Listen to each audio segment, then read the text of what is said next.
नमस्कार श्रोते हो.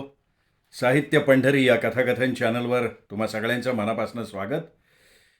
श्रोते हो, द स काकडे लिखित फिरंगी या कादंबरीच्या मागच्या भागात अर्थात 10व्या भागात आपण ऐकलं होतं की शिवानी मेजर रोजच्या छावणीवर चढाई करण्याची योजना आखली होती, पण त्याच्या आधीच रोज त्याची पूर्ण पलटण घेऊन शिवावर हल्ला करण्यासाठी आला. यात शिवाचे बरेचसे क्रांतिकारक मारले गेले, पण त्याहीपेक्षा जास्त क्रांतिकारकांनी फिरंगी जवान मारलेले होते. पण या धुमश्चक्रीत शिवाला गोळी लागली. शिवाला पकडण्यात आलं. आता तो रोजच्या शिबिरात आहे. तिथे डॉक्टर त्याची देखभाल करतायत आणि पीटर हॅरीच्या आग्रहामुळे शिवाला भेटायला तिथे आलेला आहे. बघूयात पुढे काय घडतंय. शिवानं खेडच्या घाटात दरोडा घालून रामधन आणि आनंदीलालच्या लग्नाचं वऱ्हाड लुटलेलं होतं. तिथूनच हॅरी पळवली गेली होती. हॅरीला पळवण्यात शिवाचा काहीच हात नव्हता. उलट त्यांनी हॅरीला पळवणाऱ्या मार्तंडाची कडक हजेरी घेतली होती. खरं म्हणजे तो त्याचा मुडदाच पाडणार होता, पण हॅरीनी शिवाला मागणं मिठी मारून त्याच्या बंदुकीचा नेम चुकवला होता. हॅरीनीच मार्तंडाला वाचवलं होतं, त्याला मरू दिलं नव्हतं. "ओ शिवा." शिवाच्या डोक्यावर हात ठेवत हॅरी म्हणाली. "कोण? Harry?" "Yes, I am Harry. Are you surprised?" त्यावर शिवाने फक्त तिच्याकडे बघितलं. त्याला ती गूढ वाटायला लागली होती. ही आपल्याशी डबल गेम तर खेळत नाहीये. ही घोड्यावरनं आणली तेव्हा आपल्याशी प्रेमाचं भाषण करत होती. हिला पळवणाऱ्या मार्तंडच्या विषयी मनात थोडासा तरी ओलावा बाळगून आहे ही. "ओ शिवा, तू मुका झालास का काय?" "मुका? मी? मी मुका? तुला मुका हवाय का? You want kiss? If want kiss, you can kiss me." Harry हसत बोलली. शिवानं आपली कूस वळवली. त्याला तिची ही चाल धोक्याची वाटत होती. आपल्यासारख्या स्वातंत्र्यासाठी जीवावर उदार होणाऱ्या ध्येयवादी तरुणीनं या असल्या गोऱ्या तरुणीपासून सावध व्हायला हवं, तिच्यापासून दूर व्हायला हवं. शिवाच्या खांद्याला बांधलेल्या जखमेवरनं तिने हात फिरवला. बँडेज बांधलेलं होतं, पण त्या बँडेजवरनं जखमेचा अंदाज येत होता. हॅरीनं पाहिलं शिवानी तोंड वळवून घेतलंय. तो आपलं तोंड पाहायला तयार नाही. मार्तंडचा मुडदा आपण पाडू दिला नाही म्हणून हा आपल्यावर रुष्टाय का काय? "शिवा, तुला मेजर रोजने कैद केलाय. तू जखमी झालायस म्हणून त्याच्या पहाऱ्यात तुझ्यावर उपचार चालू आहेत. 2 दिवसात पुण्यावरनं मेसेज आला की तुला तिकडे हलवलं जाईल. पुण्याच्या तुरुंगात तुझी रवानगी केली जाईल.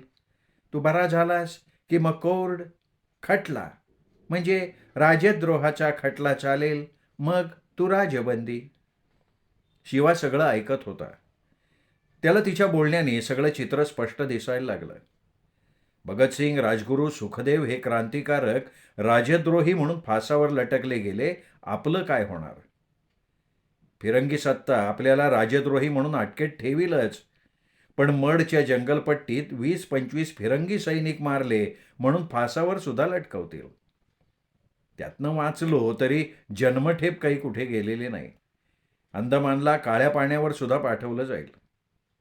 शिवा अस्वस्थ झाला. फाशी किंवा जन्मठेपेची त्याला चिंता नव्हती, त्याला आपल्या प्रतिसरकारची काळजी होती. ही चळवळ अशीच मारली जाऊ नये. आपल्या क्रांतिकारीचं बाळ आत्ताशी कुठे चालायला लागलंय, त्यात त्याच्या नरड्याला जर हात लावला गेला तर. नाही नाही नाही. शिवा ताडकन उठून बसला. उठून बसताना त्याच्या खांद्याच्या जखमीची वेदना त्याला जाणवली. "Oh what happen Shiva? You need any help? काही मदत हवी का?" "हॅरी, अगं तू काय मला हेल्प करणार? तू तुझ्या बापाबरोबर या देशावर अन्याय करायला आली आहेस. या देशातल्या क्रांतिकारकांना फासावर नाही तर जन्मठेपेत तरी अडकवायला आली आहेस." "हे बघ शिवा, मी फिरंगी असले तरी मी काय तुझ्या देशाची शत्रू नाही. प्रत्येक राष्ट्र स्वतंत्र असावं, ते गुलाम नसावं असं माझं मत आहे.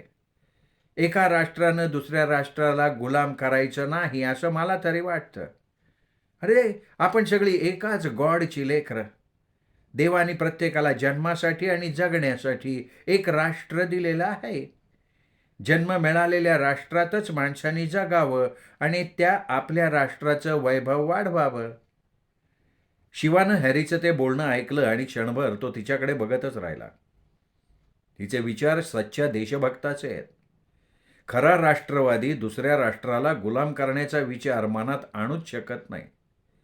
हिचा बाप पोलीस अंमलदार, हिचा मामा लष्करी अंमलदार, दोघेही फिरंगी सत्तेचे अधिकारी पुरुष.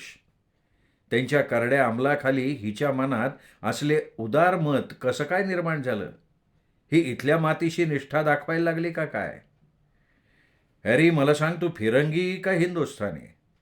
मी जन्मानं फिरंगी असले तरी मी स्वतःला आता हिंदुस्थानी समजते. मला तू हिंदुस्थानी समजत नाही याचं मला दुःख सहन नाही होत बघ. काय? तू स्वतःला हिंदुस्थानी समजतेस? हे मी सांगून काही उपयोग आहे काय? रामधनच्या मुलीच्या लग्नात मी करवली झाले होते त्यांची. चांगली नऊवारी साडी, ब्लाऊज घातला होता. तुमचे हिंदुस्थानी दागिने मी अंगावर घातले होते. आठवतंय का नाही तुला? माझं लक्ष त्यावेळी फक्त दरोड्याच्या लुटीवर होतं. दरोडा घालताना मी बाई माणसांना, तरुण मुलींना टाळतो. त्यांच्या अंगावरच्या दागिन्यांना मी हात घालत नाही. ते काम मी माझ्या साथीदारांना सांगतो. ते काम सांगताना तू त्यांना सक्त ताकीद पण देतोस की बाई माणसाशी असभ्यपणा करायचा नाही. आई बहिणीप्रमाणे त्यांच्याशी वर्तणूक करायची. Am I right Shiva? आपले दरोड्याविषयीचे विचार हिला पाठ आहेत याचा अर्थ हिने आपल्याला चांगलंच जाणलंय. शिवा, तुझ्यासाठी मी एक सेवा करणार. कुठली सेवा? हॅरी त्याच्या कानात ती सेवा सांगणार तर मेजर रोज आणि पोलीस अंमलदार पीटर यांची एंट्री झाली. हॅरी शिवाला थोपटू पाहत होती, पण त्या दोघांना बघताच ती बाजूला झाली. सावरत म्हणाली, "oh, patient is serious. He cannot talk." Major Rose आणि पीटरनं शिवाच्या अंगावरचं पांघरूण बाजूला केलं. त्याच्या खांद्यावरचं बँडेज पाहिलं. बाकी त्याच्या अंगावर असलेल्या इतर जखमाही पाहिल्या. मेजर रोजनं डॉक्टरला बोलवलं, शिवाच्या तब्येतीची चौकशी केली, त्याच्या तब्येतीचा रिपोर्ट पाहिला आणि त्याला पुण्याला हलवण्याचा, पुण्यावरनं निरोप आल्याचं त्याने डॉक्टरला सांगितलं. तेव्हा डॉक्टर आपल्या गालावर थपडा मारत म्हणाला, "ओ नो, याला 8 दिवस तरी रेस्ट हवी. 1 week need to rest, then he become good." डॉक्टरांचा तो रिपोर्ट मेजर रोज किंवा पोलीस अंमलदार पीटर टाळू शकत नव्हते. डॉक्टरांचा रिपोर्ट पुढं करून शिवाचा मुक्काम 8 दिवस आता लष्कराच्या तळावरच पाडणार होता. पण शिवाला खात्री होती की त्याला 8 दिवस काही तळावर ठेवलं जाणार नाही. त्याला पुण्याला लगेच कैद करून बंदोबस्तात पाठवावं अशी ऑर्डर येणार. पुण्याच्या जुन्नर आंबेगाव तालुक्याच्या परिसरात प्रतिसरकार स्थापन करणाऱ्या शिवाला मडच्या जंगलपट्टीत लष्करी बळाच्या ताकदीवर मेजर रोजनी पकडला अशी पेपरला बातमी झळकल्यानं सगळीकडे विषय तोच होता. शिवाच्या बातम्या नेहमीच पेपरला येत होत्या, पण ही बातमी तशी सनसनाटी होती. या शत्रूनं शिवाला अटक केल्याची बातमी होती. शिवाला पकडण्याचं 5,000चं इनाम मेजर रोजला मिळणार होतं. आपल्या मडच्या जंगलातल्या तळाची माहिती मेजर रोजला कोणी दिली हे कोडं काही केल्या शिवाला सुटत नव्हतं. अंथरुणावर पडल्या पडल्या तो विचार करत होता, मार्तंडानं तर ही बातमी दिली नसेल का मार्तंडाच्या हॅरीनं ही बातमी दिली असेल. मार्तंडानं हॅरीला सांगितलं असेल आणि तिने मेजर रोजला बातमी दिली असेल. पण तिच्या बोलण्यावरनं तरी वाटतंय की तिने ते केलेलं नसणार. मग त्याला भैरू रामोश याचा संशय आला. त्याच्याच दरोडेखोरांचा तो तळ. त्या तळावरच त्यांचा रात्रीचा अधूनमधून तळ पडे. मडची जंगलपट्टी डोंगराच्या पोटाशी, जंगली प्राण्यांची तिथे वस्ती. पश्चिमेला भयाण असा माळशेज घाट. ह्या घाटातून वाट काढत येणं महाकठीण काम. जंगली प्राणीच ते काय येतील. त्यामुळे भैरूच्या टोळीचा शोध घेणं कुणाला कधी जमलंच नाही. भैरूचाच बाप बावल्या टोळी नाईक असताना फिरंगी पोलीस अंमलदारानं त्या तळावर तसा 2-3दा यायचा प्रयत्न केलेला होता. पण बावल्या रामोशानं पोलीस अंमलदारासकट सगळ्याच पोलिसांना जायबंदी करून टाकलं होतं. मग सगळ्यांची गठडी वळवून माळशेज घाटाच्या कड्यावरनं त्या सगळ्यांना खाली लोटून दिलं होतं. दुसऱ्या दिवशी सकाळपर्यंत घाटाच्या खालच्या खोबणीत फिरंगी पोलीस अंमलदाराचा आणि पोलिसांचे सांगाडे पांढरी झाक मारायला लागले होते. जंगली श्वापदांनी मांस खाऊन ते सांगाडे मोकळे केलेले होते. फिरंगी पोलीस अंमलदाराची मग त्या जंगलपट्टीत आपली पोलीस तुकडी घेऊन जायची कधी हिंमत झालेली नव्हती. लष्करी अंमलदारांनी पण तो धोका कधी पत्करलेला नव्हता. ती हिंमत आता पोलीस अंमलदार रोजनी कशी दाखवली? त्याचा खबऱ्या चांगला मिळालेला असणार. आणि भैरूशिवाय हे कोण करणार? अवसरीच्या घाटात आपण त्याच्या संपूर्ण टोळीचा पाडाव केला. एवढंच नाही तर त्याला मुसक्या बांधून अवसरीच्या भैरोबाच्या मंदिरात कोंडला. त्याच्या टोळीचे 10-15 गडी आपण मारले. बाकीच्यांना बुडाला पाय लिहून पळायला लावलं. याचा तर भैरूनी डूख नाही धरला आपल्यावर. शिवाने डोळे उघडले. काळोख गडद होता. काहीच दिसत नव्हतं. तेवढ्यात त्याच्या अंगावरनं हात फिरला. त्याने आपला हात वर करून मनगड धरलं तर बांगड्या. बैजू? वय मीचे. हळू बोल. अगं पण हे धाडस केलंस कसं? माझा जन्मठे भोगणारा बाप आहे ना, त्यो तरुण फोडून पळाला. मला भेटला तो. त्यांनीच मला ही हिंमत दिली हिथं येण्याची. हे ऐकलं आणि शिवा रोमांचित झाला. भैरूच्या बापानं फितुरी केली. त्यांनीच मडच्या तळाचा पत्ता मेजर रोजला दिला. दारूसाठी आणि फिरंगी हॅरीसाठी पागल झालेला आहे. शिवाने दातोट खाल्ले. साला तो थेरडा काय? त्याला पोलीस अंमलदाराची हॅरी भैरूसाठी बायको म्हणून हवी होती. सून म्हणून ती हवी होती त्याला. आपली ईर्ष्या त्यांनी भैरूला दिली होती. पण भैरूची कोंडी झाल्यानं त्याला झक मारत शिवाच्या टोळीत यायला लागलं होतं. शिवाचं नेतेपण भैरूला मान्य करायला लागलं होतं. शिवाच्या नावावर तो दरोडे घालत होता. पण पहिल्यासारखी लूट स्वतः खात नव्हता. लूट शिवाकडे सुपूर्द करत होता.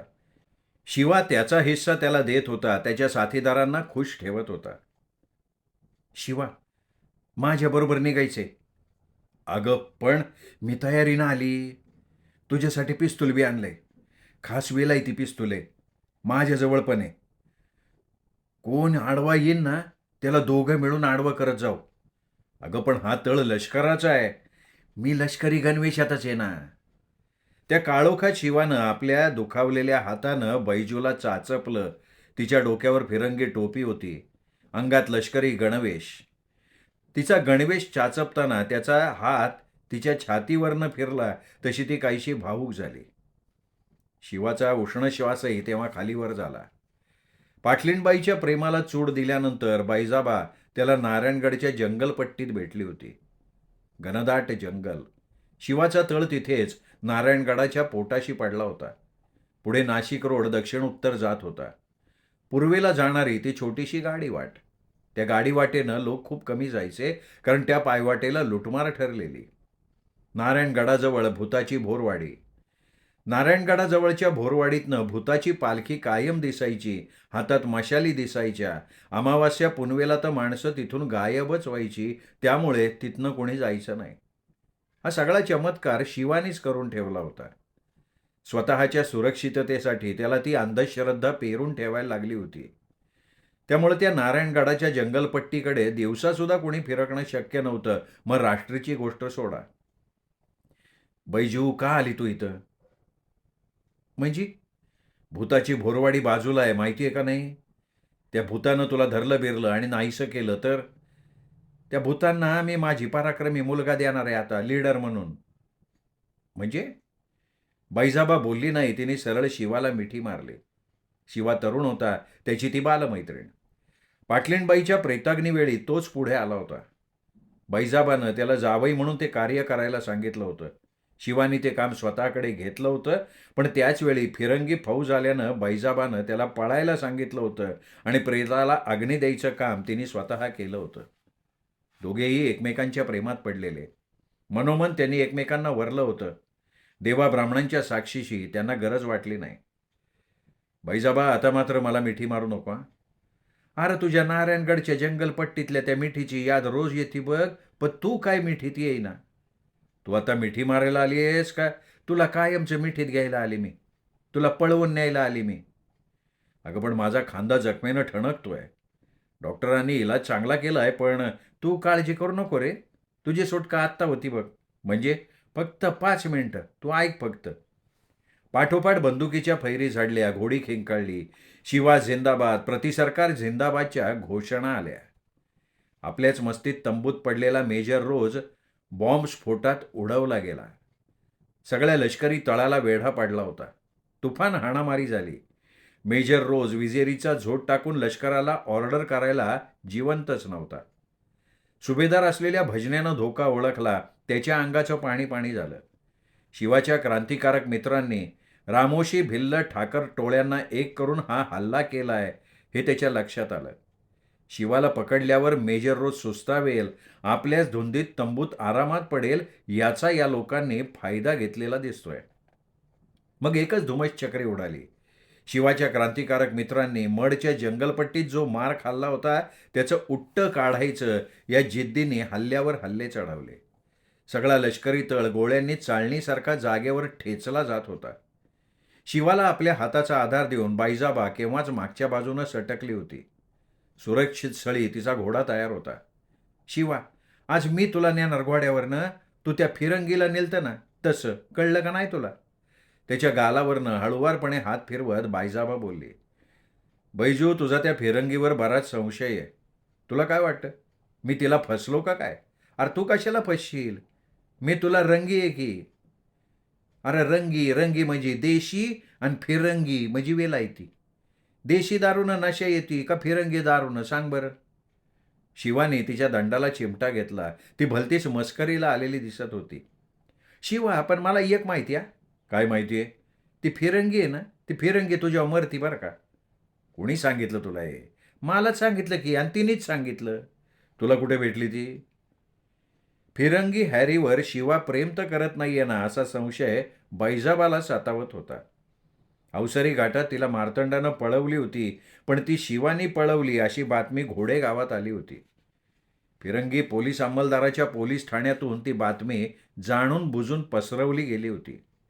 क्रांतिकारकांचा प्रमुख शिवा किती घाणेरड्या चारित्र्याचा आहे हे दाखवण्यासाठी हेतुपुरस्सर ही बातमी सगळीकडे पोचवली गेली होती. बैजाबाचा त्या बातमीवर अजिबात विश्वास नव्हता. तिचा शिवा ती बालपणापासून ओळखत होती, तरी त्या बातमीची खात्री पटवून तिला घ्यायलाच हवी होती. शिवानं हॅरीला घोड्यावरनं पोचवलं त्याच दिवशी ती दुपारी पोलीस अंमलदाराच्या घरी पोचली होती. हॅरी सुखरूप घरी आल्यानं पीटर मद्याचे घोटावर घोट घेत होता.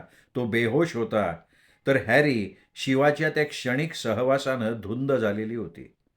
त्याच्या घोड्यावर ते पुढ्यात बसणं, घोड्यावर त्याच्या मागे बसणं, त्याच्या स्पर्शाने ती स्वतःला विसरलेली होती. तिला बाहेरनं हाका घातल्या गेल्या, पण तिला त्याचं काहीच नव्हतं. बैजाबा हाका मारत होती. ये फिरंगी. बैजाबा हॅरीच्या पुढ्यात उभी राहत बोलली. मी फिरंगी? मग तू कोण? मी रंगी, शिवाची रंगी आहे मी. वाट? ते तू शिवाला विचार. वाट वाट काय करते? माझ्या वाटावर त्याचे वट टेकलेले आहेत, माहिती का तुला? वाट? पुन्हा वाट? अगं, आमच्या वाट्याचं काय आहे ना ते शिवाला विचार ना. तू त्याच्या प्रेमात पडली असं वाटतंय म्हणून तुला सावध करायला आलते मी. हॅरीच्या डोळ्यात पाणी तरळलं. या रंगीसाठीच शिवा जीव पाखडत असणार म्हणून त्याने आपल्याला प्रतिसाद दिलेला नाही. शिवासारखा जवान मर्द आपल्या बाबतीत उल्लू झाला नाही त्याला कारण ही रंगी दिसतीये. हे रंगी, काय म्हणती ग तू फिरंगी? मला फिरंगी का म्हणते? मी हिंदुस्थानी आहे. शिवाला पण मी हे सांगितलंय, समजलं? अगं, तुझं शरीर फिरंगी, पण माझं मन हिंदुस्थानी, त्याचं काय? काय ग बाय, तू स्वतःला हिंदुस्थानी कशी काय समजते? मी ह्या देशाचं अन्न पिते, पाणी पिते, इथली हवा, सगळं काय इथलंच की. अगं, नागिनीला कुठल्याही देशाचं दूध पाजलं ना तरी ती वाकणार, ती विषच वाकणार. बरोबर आहे का नाही? हे ऐकलं आणि हॅरी सिरियस झाली. तो शिवा आपल्याविषयी हेच समजत असणार. आपल्या देहाचं रूप हे असं फिरंगी, तो आपल्याला हिंदुस्थानी समजणार तरी कसं? रंगी, तू काय पण म्हण, शिवाचं माझ्यावर लव नसलं तरी आय लव हिम, कळलं? तुला कधी माझं लव त्याला पटवता आलं तर बघ. त्याच्या लवसाठी मी खूप तडफडते. शिवनेरीच्या जंगलपट्टीत बैजाबानं शिवाला घोड्यावरनं आरामात आणलेलं होतं. घोडदौड होताना शिवेच्या खांद्याला झचके बसत होते, पण आता इलाज नव्हता. घोडा सावकाश चालवणं काही शक्य नव्हतं.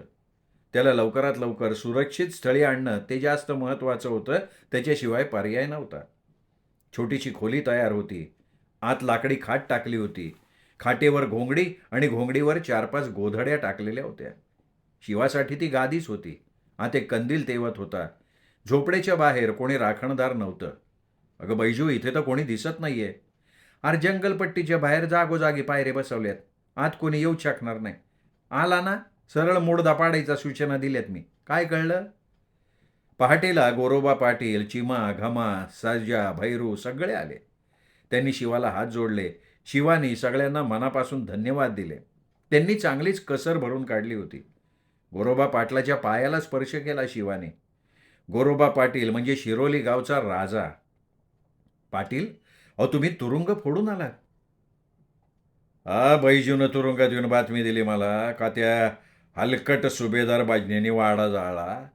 तिच्या आईला बी त्यात होरपळून मारलं. अरे शिवाय जेलम ठेपेचा कैदी मी. मला तिकडं अंदमानच्या काळ्या पाण्यावर पाठवायचं चाललं होतं. जेलरनी मला तशी धमकी बी दिली ती. जेलरनी धमकी का दिली होती? अरे साताऱ्याकडचे सरकारचे क्रांतिकारक आहेत ना, ते माझ्या बाराकीतच होते ना. त्यांच्या संगती मी बे भारत माता की जय म्हणून घोषणा द्यायला लागलो. क्रांतिसिंह नाना पाटलाचा जय जयकार करायला लागलो. वंदे मातरमचा नारा बी लावायला लागलो. त्यामुळे तो जेलर चिडला होता. त्या 2 सरकारवाले भिंतीवरनं उड्या टाकून पळाले. पण त्यातला एक जण गोळीबारात मारला गेला. एक पळून जाण्यात यशस्वी ठरला. तुमचा हात होता का त्या दोघा कैद्यांच्या पलायनात? "वय की. मला पण ते सांगत होते. म्हणले आपण तिघं जाऊ. पण मी म्हणलं माझ्यापेक्षा सरकारला तुमची जास्त गरज आहे. तुम्ही दोघं तरुण आहे. हिम्मत बहादर आहे तुम्ही. त्यामुळं तुम्ही जाणं महत्त्वाचं आहे. देशाला आज तुमच्यासारख्या तरुण रक्ताची गरज आहे. म्हणून देश तुम्हाला हाक मारतोय. तुम्ही निघा." गोरोबाने त्या 2 तरुणांना पळण्यासाठी मदत केली ही बातमी जेलरपर्यंत गेली आणि त्याला कडक सजा झाली. हा म्हातारा गोरोबा पाटील अंदमानच्या काळ्या पाण्यावर पाठवून कोलूला जोडायला हवा असं जेलरला वाटलं. त्यांनी गोरोबाला तशी धमकीही दिली.